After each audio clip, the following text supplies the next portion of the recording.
Yes students, हमारे सामने 3 calculation दी हुई है और तीनों को हम इजी मैनर में सॉल्व करने की कोशिश करते हैं। जैसे हमें पहले में देख रखा है सैलरी 30,000। अगर मेरी सैलरी 30,000 है तो पर डे कैसे निकालेंगे हम? 30,000 का 30 से डिवाइड करके। Very good. सबसे पहले हमने क्या किया, इक्वल किया, ब्रैकेट बनाया, 30,000 पे क्लिक किया, डिवाइड लगाया, 30 का ब्रैकेट कर दिया क्लोज। एंटर करके चेक करेंगे पर डे आ चुका है और अगेन कंटिन्यू करना है तो F2 का प्रेस करना है। अब मुझे क्या करना है, जितने दिन एम्प्लॉय ने काम किया उतने दिन का मल्टीप्लाई कराना है। राइट, तो मल्टीप्लाई कराया, ब्रैकेट बनाया, 1 मंथ में कितने दिन होते हैं सर? 30 डे।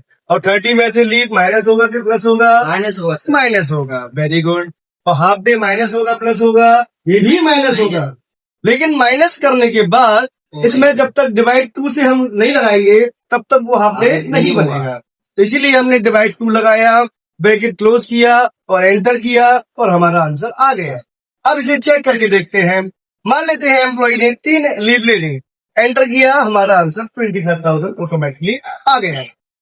समझ में आ गया है? yes, आगे बढ़ते हैं। चलिए नेक्स्ट टॉपिक है हमारा, हमें क्वांटिटी दे रखा है, रेट दे रखा है, डिस्काउंट माइनस करना है, जीएसटी को ऐड करना है और जीएसटी के बाद टीसीएस को भी इसमें ऐड करना है। तो सबसे पहले हमें क्या करना पड़ेगा, दोनों का मल्टीप्लाई। और मल्टीप्लाई करने के लिए इक्वल का प्रेस करेंगे और ब्रैकेट लगाएंगे। क्वांटिटी मल्टीप्लाई रेट और ब्रैकेट क्लोज। अब मुझे क्या करना है, मैं वैल्यू को 90% में कन्वर्ट करना चाहता हूँ। अगर मैं 1 माइनस 10% कर देता हूँ तो मेरा 90% वैल्यू आ जाएगा। अब मैंने मल्टीप्लाई लगाया, ब्रैकेट बनाया। 1 का मीनिंग क्या होता है सर? 100%। माइनस जब 10% होगा तो इस ब्रैकेट के अंदर 90% हो चुका है। और जब किसी वैल्यू का मल्टीप्लाई हम 90% से करेंगे तो उसकी वैल्यू 90% आ जाती है। अब हम डिस्काउंट तक आ चुके हैं। अब हमें सर जीएसटी ऐड करना है कि माइनस करना है? सर जीएसटी हमको ऐड करना है। Very good. अब आगे कंटिन्यू करने के लिए कौन सा बटन दबाया था हमने कीबोर्ड से? F2। अब क्या करना है, मल्टीप्लाई करना है। जब जीएसटी प्लस होगा तो ब्रैकेट में 1 प्लस जीएसटी पे हम क्लिक कर देंगे और ब्रैकेट क्लोज कर देंगे। अब हम जीएसटी तक आ चुके हैं। अब जो वैल्यू आई है 94,500, उसमें हमें टीसीएस को ऐड करना है। अब हम क्या करेंगे, F2 को प्रेस करेंगे।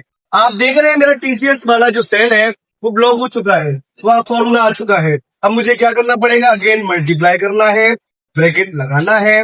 1 प्लस या माइनस? प्लस। अब वो सेल तो है नहीं, मैं क्लिक नहीं कर पाऊंगा, लेकिन मुझे पता है कि F5 सेल का क्या एड्रेस है? F5। तो हम F5 प्रेस करेंगे और ब्रैकेट को क्लोज करेंगे और क्या करेंगे? एंटर। और हमारा आंसर आ जाएगा। अब मैं डिस्काउंट को चेंज करके देखूंगा, जीएसटी को चेंज करके देखूंगा और हमारे आंसर्स आ रहे हैं। तीसरी जो कैलकुलेशन है वो है हमारा नेट सैलरी हमें दिया हुआ है 70,000 और जो टैक्स है टीडीएस वो 30% है। अब हमें ग्रॉस सैलरी पूछा गया है। इट मीन्स कि आपको 70,000 प्लस 30% ऐड करके आंसर लाना है। चलिए सबसे पहले क्या करेंगे, इक्वल करेंगे। अगर मैं बात करूं जो 70,000 है वो कितने परसेंट हुआ? 70%। अगर मैं 70% में वैल्यू में 70% का ही डिवाइड लगा दूं तो मैं 100% हो जाएगी दे सकता हूं। तो क्या करेंगे, ब्रैकेट बनाएंगे और 70,000 पे क्लिक करेंगे। अब ये 70% है, डिवाइड नहीं, पहले हम ब्रैकेट में इसको क्लोज बंद कर देंगे। अब हम डिवाइड लगाएंगे, ब्रैकेट लगाएंगे। 1 का मीनिंग 100% माइनस 30%। आगे है हमारी 70% वैल्यू और उसमें लगा है डिवाइड 70% का। एंटर करेंगे, हमारा आंसर आ चुका है। Thank you.